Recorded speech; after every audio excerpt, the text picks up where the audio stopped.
hasta un estado objetivo, ¿no? Estamos revisando el tema de agentes que planean, agentes que tienen un objetivo y que deben seleccionar las acciones adecuadas para cumplirlo, ¿no? Las estrategias que revisamos el lunes son estrategias que ya conocían ustedes de sus clases anteriores, ¿no? De algoritmos y posiblemente de geometría computacional, en donde tomamos un estado, el estado inicial, y aplicando recursivamente sobre los nodos todas las posibles acciones, pues generamos una estructura que en general va a ser un grafo, pero que si tenemos cuidado de no repetir estados que ya se extendieron, pues podríamos pensar que es un árbol. Y convertimos el problema de identificar esas acciones para llegar desde el estado inicial hasta el estado objetivo, pues lo convertimos en el problema de hacer búsquedas sobre este árbol que llamamos espacio de estados o espacio de búsqueda también, ¿no? Hablamos de las dos estrategias, de búsqueda en anchura, de búsqueda en profundidad. Discutíamos que la búsqueda en anchura tiene la característica de que va uno extendiendo los nodos de este árbol nivel por nivel. Empezamos en el nivel 0, en el estado inicial, después extendemos, aplicando las acciones posibles, todos los nodos, o más bien obtenemos todos los nodos del nivel 1, extendemos los del nivel 1 y obtenemos completitos los del nivel 2 y continuamos.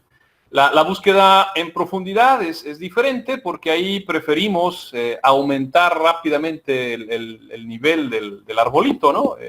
Tomamos un nodo, generamos sus descendientes y luego elegimos después uno de esos descendientes, lo extendemos y luego tomamos los descendientes del descendiente que extendimos y lo extendemos y así continuamos. Entonces esto hace que aumente rápidamente el nivel de profundidad de los nodos que estamos extendiendo. Y eventualmente, pues esperaríamos en cualquiera de estos dos algoritmos llegar a la solución. Discutíamos brevemente, de manera un tanto informal, las diferencias entre los dos algoritmos. Deben recordar que, bueno, en cuestión de optimalidad, el algoritmo de búsqueda en anchura pues tiene ventajas sobre el algoritmo de búsqueda en profundidad, porque les asegura que si la solución al problema existe, pues van a llegar a la solución óptima. Recuerden que pueden encontrar más de una solución, ¿no? Lo ejemplificábamos con este jueguito del A-Puzzle, en el que, pues, para llegar del estado inicial al estado objetivo, pues, si son muy buenos, pueden llegar por ejemplo, en 3 movimientos, pero, pues, pueden ser ineficientes y entonces llegar en 7, en 10, 15 o 20 movimientos, ¿no? Va a haber soluciones en diferentes niveles del árbol de búsqueda. La solución óptima, desde luego, es la que está en el nivel más alto de este árbol de búsqueda o el que pueden llegar con la menor cantidad de acciones, ¿no? Ok, pero no solamente tendríamos que considerar la optimalidad, sino que también tenemos que considerar el costo computacional. Y ahí comparábamos los dos algoritmos, decíamos que en cuestiones de memoria, la búsqueda en anchura tiene un costo que es del orden exponencial, mientras que la búsqueda en profundidad tiene un costo que es lineal. Y ahí entonces las cosas se emparejan, ¿no? Ya no es tan claro, pues, cuál de los dos es mejor. Entonces, bajo ciertas circunstancias podríamos optar por uno o por otro, dependiendo, desde luego, principalmente del factor de ramificación del arbolito, ¿no? De cuántas acciones disponemos para extender cada uno de los nodos. Hasta ahí dejamos la discusión en la sesión anterior. Indicábamos de alguna forma que esa estrategia es un tanto arcaica, es muy limitada, ¿no? Porque no aprovechamos la estructura de los estados que estamos generando, ¿no? Podríamos aquí decir, por ejemplo, si tenemos un nodo que tiene una estructura muy parecida a la estructura del objetivo, pues podríamos pensar que ya son pocas las acciones que se deben aplicar para llevarlo al estado objetivo, ¿no? Y entonces, en lugar de elegir un nodo con el criterio de la búsqueda en anchura o la búsqueda en profundidad, pues habría que elegir ese nodo porque se parece más al nodo objetivo, porque promete que nos va a llevar más rápido al objetivo, en lugar de hacer una búsqueda tan rígida, pues, o tan básica como la búsqueda en anchura o la búsqueda en profundidad. Quisiera extender esa idea un poco más. Voy a presentarles mi pantalla para dejar claro este punto. Creo que esto se aclara mejor con grafiquitas y no con plática. A ver. Ok, ya todos tienen ahí acceso a la pantalla, ¿verdad? Sí, prof. Perfecto. Esta presentación, por cierto, es muy cortita. La idea es muy básica. La voy a subir en un ratito más a Schoology.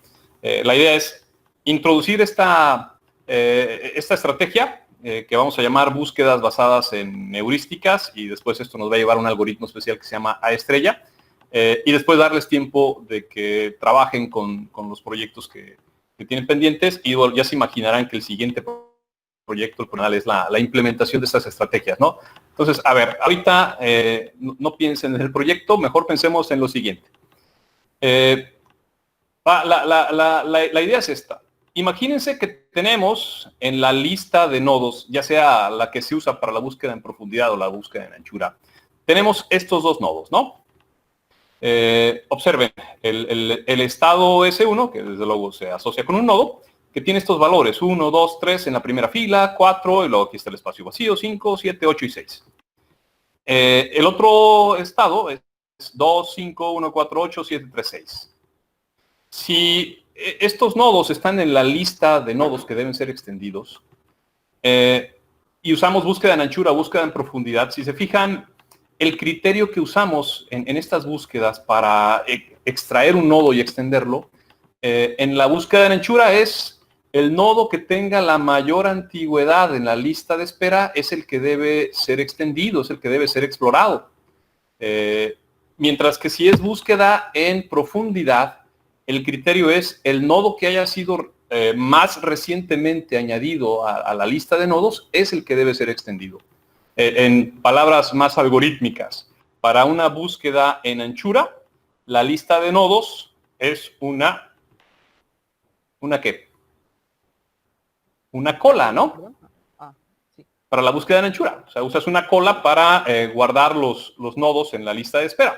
Entonces, el primero en entrar es el primero en salir. O sea, el que tiene la mayor antigüedad en la lista es el que debe ser extendido, ¿no? Es una cola, en pocas palabras. Mientras que si usamos el algoritmo de búsqueda en profundidad, en lugar de usar una cola, ¿qué estructura de datos usamos? Una pila. Una pila, exactamente. El último en entrar a la estructura, pues es el primero que vamos a sacar. O sea, pueden pensar en la misma implementación para los dos algoritmos, el mismo pseudocódigo prácticamente, lo único que van a tener que cambiar es el contenedor de datos. En lugar de ser una cola para la búsqueda en anchura, pues van a usar una pila para la búsqueda en profundidad. Bueno, pues ahí tienen sus nodos acomodaditos, ¿no? Pero entonces imagínense, está la lista de nodos y de alguna forma tienen estos dos nodos. ¿No será más adecuado que en lugar de fijarme cuánto tiempo tienen los nodos en la estructura o en el conjunto, pues, de datos, me fijo más bien en la estructura de los nodos, comparo esa estructura con el estado objetivo y el nodo que tenga la estructura más parecida, pues, es el que voy a seleccionar para extender? ¿No será una estrategia más adecuada esta que la que seguimos con la búsqueda en profundidad o búsqueda en anchura? Bueno, pues obviamente la respuesta es sí, ¿no? Eso nos lleva a otro tipo de algoritmos. Aquí, por ejemplo, si ustedes toman el estado S1 y lo comparan con el objetivo, hagan lo mismo con el estado S2, lo comparan con el objetivo, ¿cuál de los dos elegirían para explorarlo, para extenderlo? El primero. El primero, ¿no? Y fíjense, es muy fácil. O sea, aquí ustedes podrían decir, a ver, para empezar, 1, 2, 3, pues ya coincide con la primera fila. Aquí el 4 también coincide, el 7 y el 8 coinciden. Tengo movidos nada más el 5 y el 6, pero sé que con unos cuantos movimientos podría llegar a este. Es muy fácil. Mientras que acá, pues, tal vez si cuentan el número de posiciones que coincidan, pues va a ser menor. Bueno, ese es un primer criterio que podríamos seguir para comparar estados. Y aquí quiero poner el énfasis en esa comparación. Todos dijeron, sin duda, el estado S1 es el que debía extender porque se parece más al estado objetivo, ¿no? Pero esta respuesta podría basarse en una función. Vamos a llamar a esa función heurística. A esa función que vamos a representar con H, le vamos a meter un estado y nos debe dar una aproximación del costo, esta C mayúscula es el costo, que nos tomaría transitar desde el estado actual hasta el estado objetivo. O sea, le podemos poner un numerito a esa comparación que ustedes hicieron ahorita visual, le podríamos poner un numerito. Y hay muchas opciones. Va la primera opción, dice, contar el número de celdas que no coinciden en los dos estados. Es un costo, ¿no? Entonces la que tenga el menor costo, pues sería la celda o el nodo que habría que extender. A ver, apliquemos esa heurística en estos dos. Contemos el número de celdas que no coinciden. ¿Cuántas tendríamos? A ver, para S1, si aplicáramos esa aproximación al costo, ¿qué valor tendríamos para S1? ¿Cuántas posiciones no coinciden? 3. 3. Ok, aquí entonces la heurística para S1 sería 3. Si aplicamos esa heurística en S2, ¿qué valor obtendríamos? 8. 8. A ver, díganme. Esta no coincide, esta no coincide, 8. Esta no coincide. ¿8? 8. 8, ok. 8. Entonces, la heurística evaluada sobre S1, que es una aproximación del costo, es 3. La heurística aplicada sobre S2, que otra vez es una aproximación al costo para llevarlo al estado objetivo, es 8. Evidentemente, esta tiene la mejor heurística, la menor, pues elegimos S1. Remarco, la heurística es una aproximación, aunque sea burda, del costo que nos llevaría en acciones o en lo que sea, transitar desde el estado en el que estamos evaluando la heurística hasta el estado objetivo. Ahorita evaluamos una, pero imagínense, aquí podemos definir muchas más, ¿no? Una es la distancia de Manhattan, por ejemplo. Esta distancia de Manhattan, no sé si la conozcan, pero sería el número de movimientos que tendríamos que hacer para llevar cada celda a la posición en la que debe estar. Aquí, por ejemplo, el 1, el 2, el 3, el 4 ya están en la posición en la que deben estar. Aquí la distancia bueno, estos no meterían ningún valor a la distancia de Manhattan, pero para llevar el 5 a su posición, pues tendría que hacer un movimiento, ¿no? Tendría que moverlo a la izquierda. Para llevar el 6 a su posición, tendría que también moverlo una unidad hacia arriba. Entonces ya tengo 2 movimientos. ¿Qué más? El 7 y el 8 están en su posición. Entonces con esto, pues, diría que la distancia de Manhattan entre S1 y el estado objetivo es de 2. Si evaluara esa distancia de Manhattan sobre el segundo estado, ¿qué obtendría? Fíjense. Un valor para el 2, para el 5 también 1, para el 1, 1, para el 4 tendría que ser 1 también, para el 8 tendría que ser 1, 2, y bueno, hay que llevar la suma.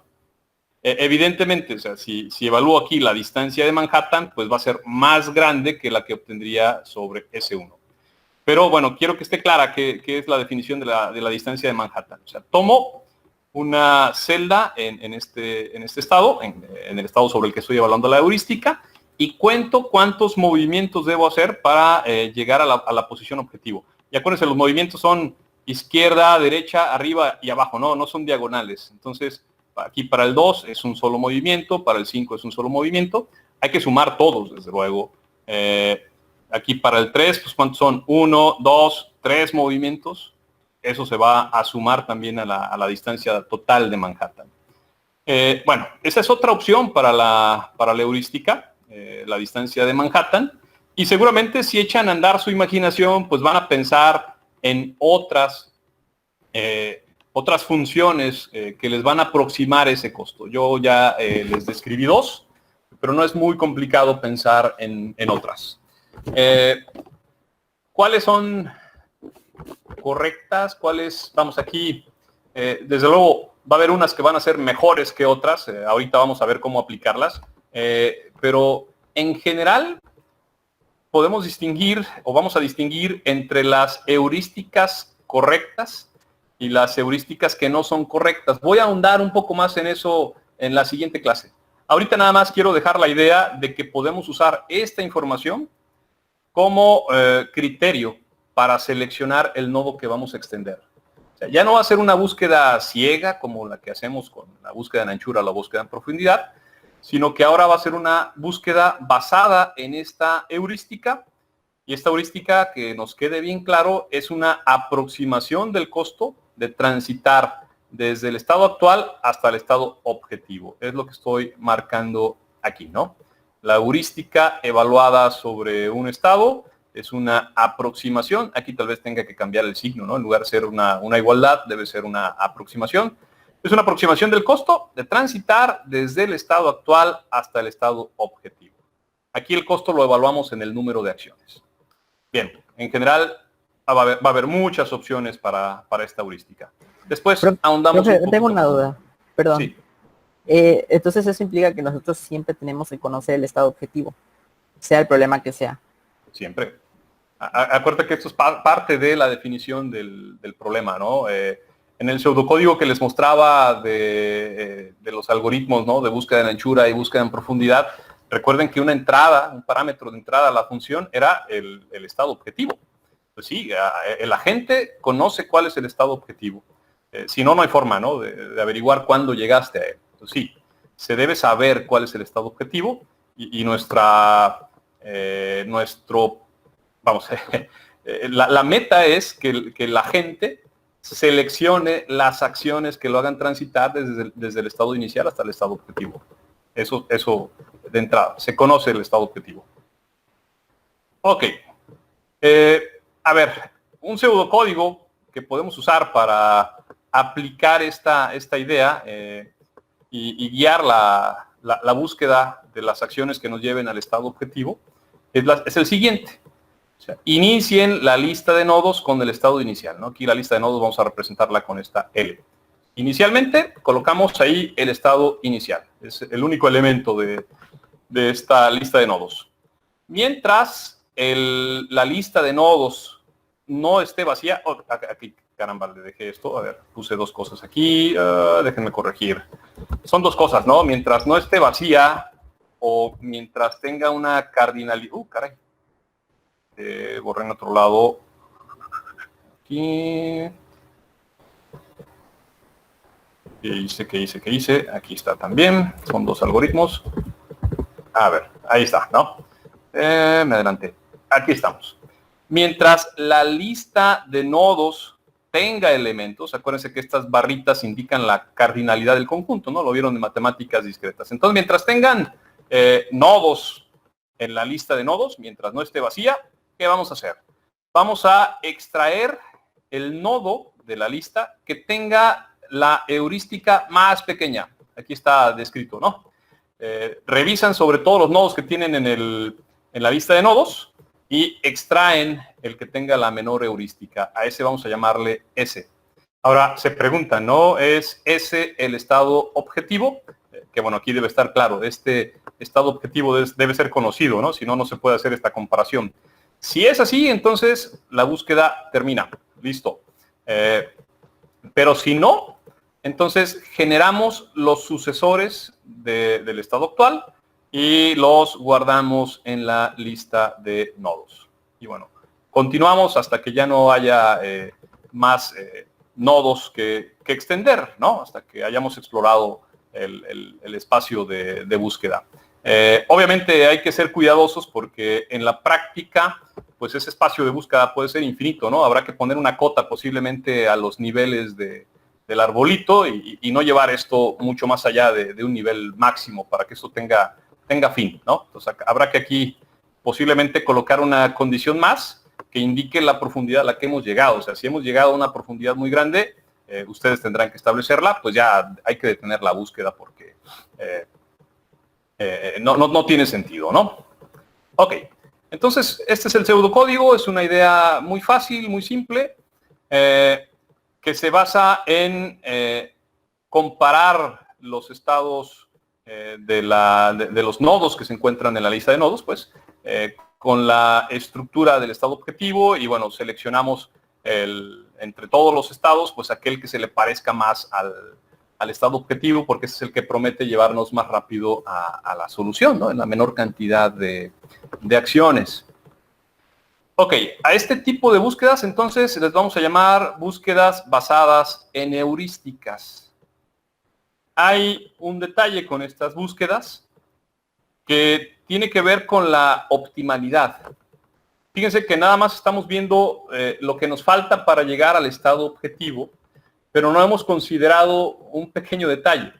O sea, ¿cuánto nos ha costado llegar hasta los estados que estamos probando, no? O sea, aquí vemos nada más el futuro, pero no vemos el pasado. ¿Cuánto nos ha costado llegar desde el estado inicial hasta cada uno de estos estados? Si agregamos eso, pues tenemos una visión más completa, si es que queremos identificar la secuencia de acciones óptimas, ¿no? Si vemos únicamente lo que nos falta para llegar al estado objetivo y nos olvidamos de cuánto nos ha costado llegar hasta cada uno de estos estados, pues posiblemente no tengamos garantizada la identificación de la secuencia de acciones óptima. Pues habrá que enriquecer esta búsqueda. Y eso nos lleva a un algoritmo que se llama A estrella.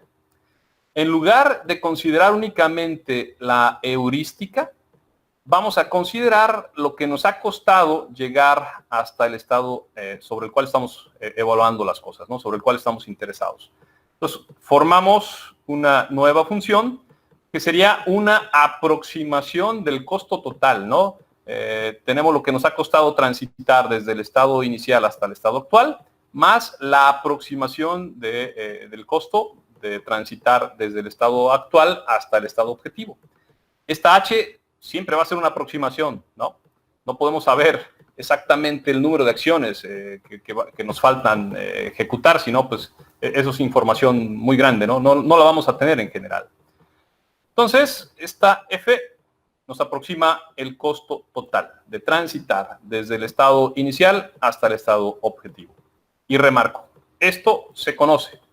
Sabemos cuántas acciones hemos aplicado para llegar hasta el estado actual. Esto es una aproximación. Y aquí está remarcado. Recuerden que S es la función de costo, esto es exacto, de transitar desde el estado inicial hasta el estado actual. H es la heurística, que va a ser una aproximación del costo de transitar desde el estado actual hasta el estado objetivo. Y F, que es la suma de las dos, pues es una aproximación del costo de transitar desde el estado inicial hasta el estado objetivo, claro, pasando por el estado actual, ¿no? Y si usamos esto, si usamos F, la función F, ahora como criterio, podemos tomar exactamente el mismo pseudocódigo y en lugar de guiarnos por la heurística, nos guiamos por esta aproximación del costo total y tenemos este algoritmo que les digo se llama A estrella, que en general da resultados magníficos, da resultados bastante buenos y bajo ciertas condiciones que podemos establecer sobre la heurística, se asegura que con la aplicación de este algoritmo van a encontrar la solución óptima. La cantidad mínima de acciones que tienen que aplicar para transitar desde el estado inicial hasta el estado objetivo. ¿Cuál es esa condición que vamos a establecer sobre la heurística? Pues créanme, no es nada complicado. La heurística siempre debe subestimar el costo real. Siempre debe quedarse abajo. Si tienen eso, su heurística, podríamos decir que es una heurística correcta y la aplicación de este algoritmo les garantiza que van a llegar a la solución óptima. Esto lo discuto con más detalle en la siguiente sesión, ¿sale? Ahorita dejemos la idea aquí con estos puntos que me parece que son bastante claros. No quiero llenarlos ahorita ya con más cosas, ¿no? Jóvenes, ¿Hay alguna duda con respecto a lo que discutimos ahorita?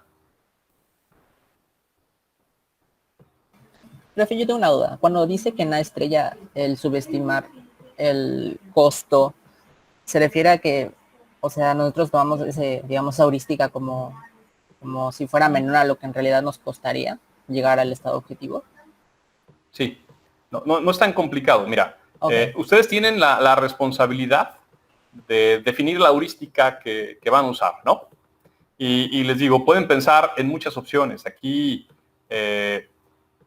listamos dos opciones, ¿no?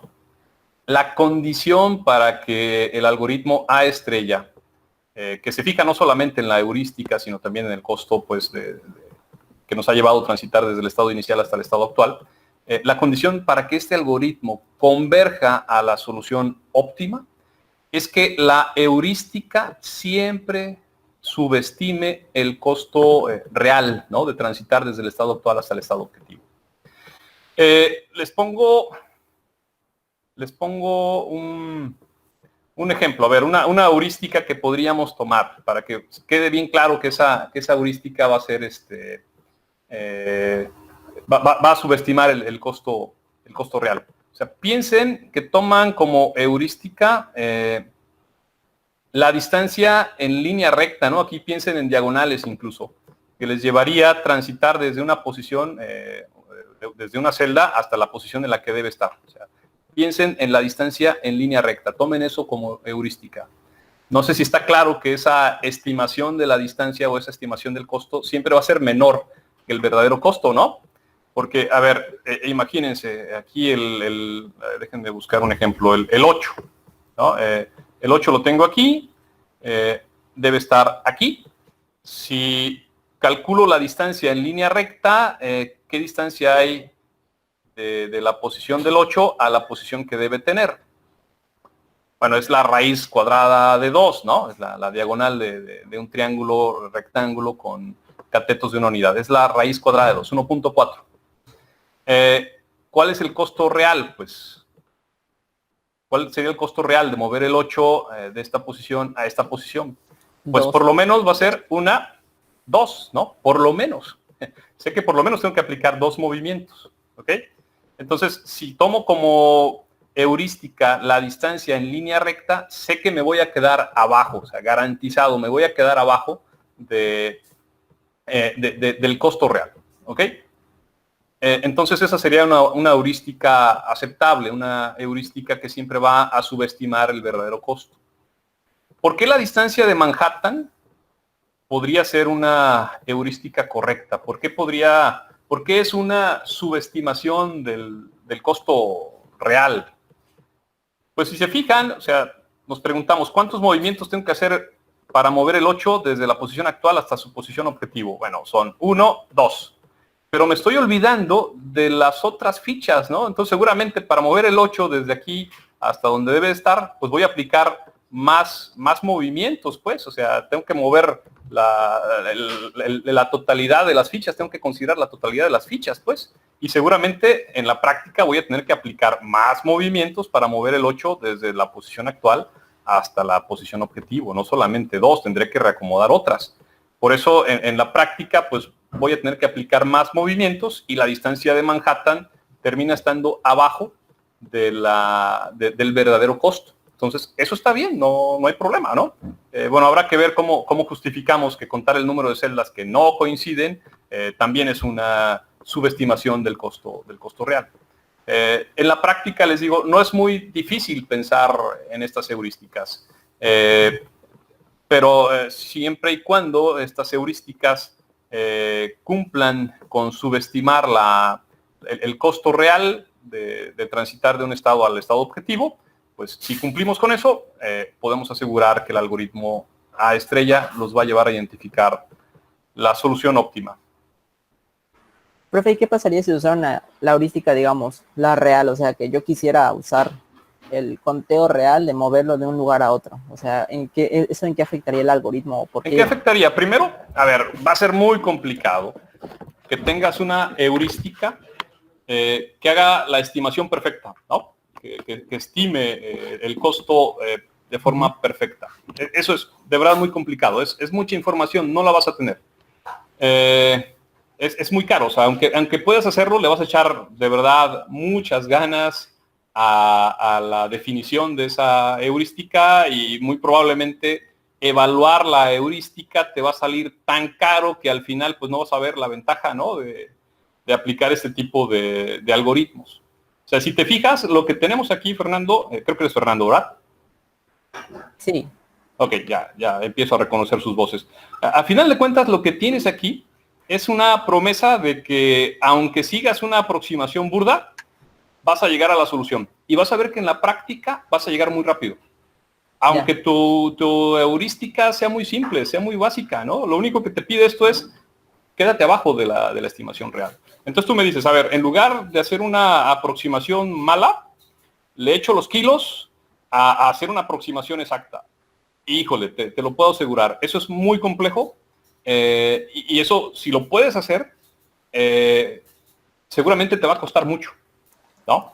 Hacer esa estimación exacta. Y entonces ya se pierden todas las ventajas. ¿Perdón? Sería innecesario, ¿no? Porque si la condición del algoritmo es que puedes tener una heurística muy simple, pues ¿para qué te matas en buscar algo que sea exacto? Exactamente, o sea, le vas a echar los kilos a la determinación de esa heurística, pero pues ya perdiste la ventaja, ¿no? O sea, ya te va a costar muy caro y se acabó, o sea, ya no es tan claro que esto te sirva. Ok, entonces, gracias. Ahí está la belleza de esto, ¿no?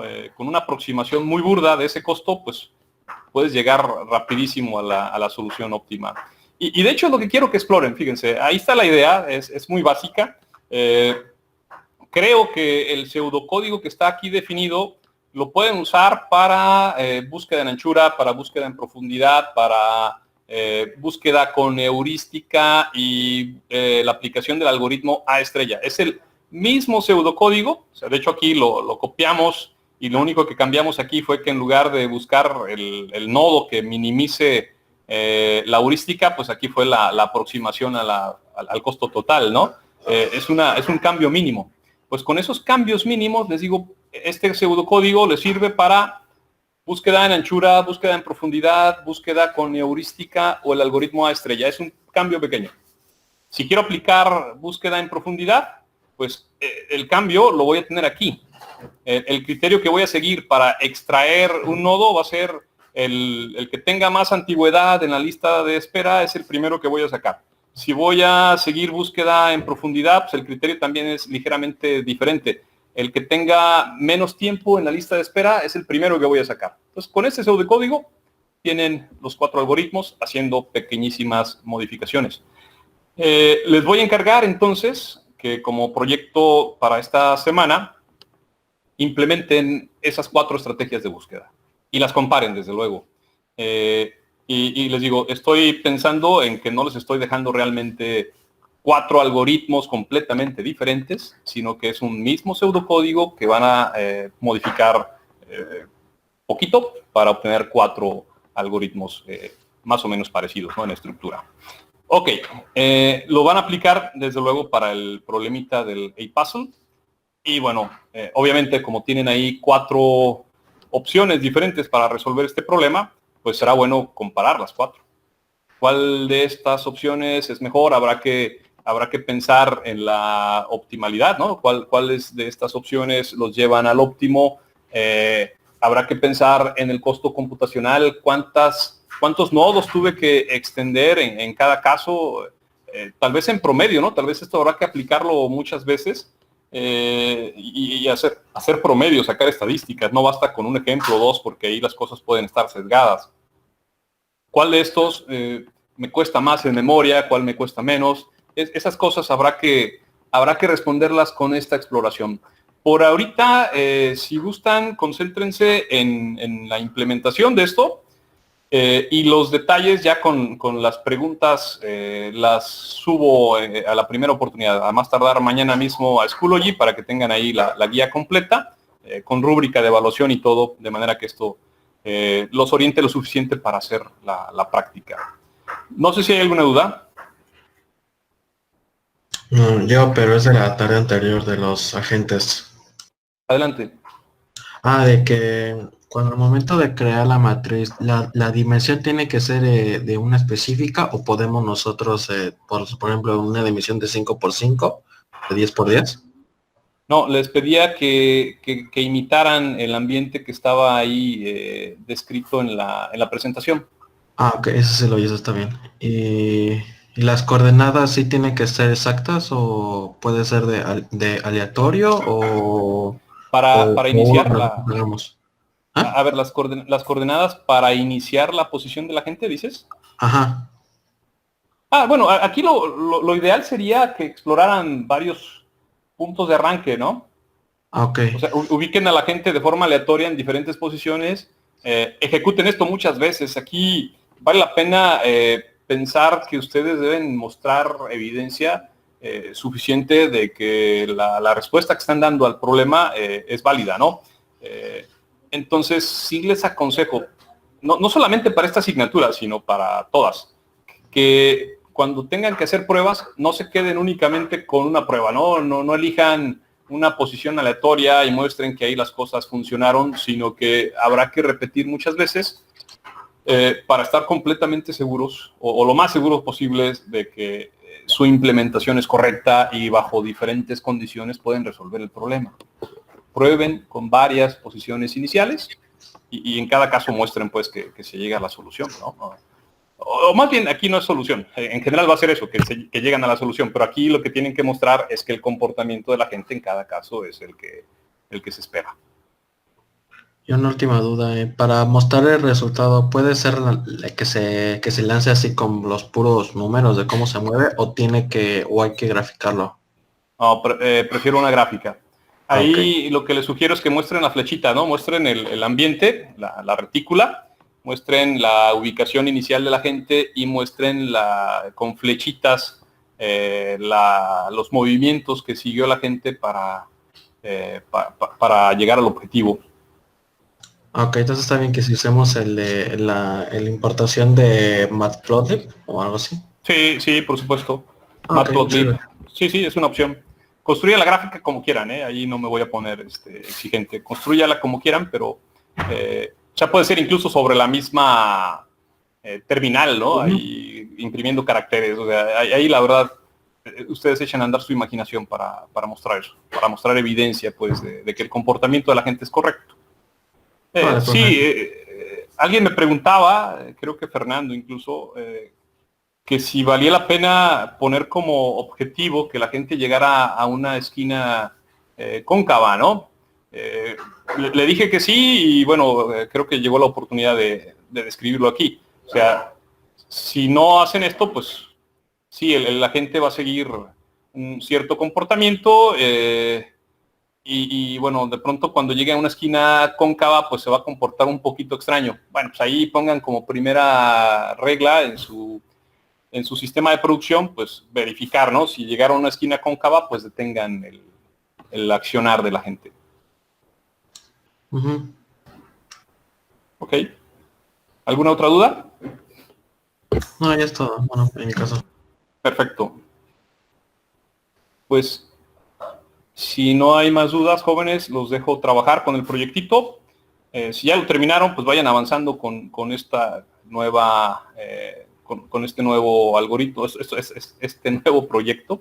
Las instrucciones, les decía, se las coloco mañana a más tardar en Schoology. Nos vemos el siguiente lunes, jóvenes. Sale, profesor, muchas gracias. Gracias, luego. profesor. Hasta luego. Gracias a ustedes.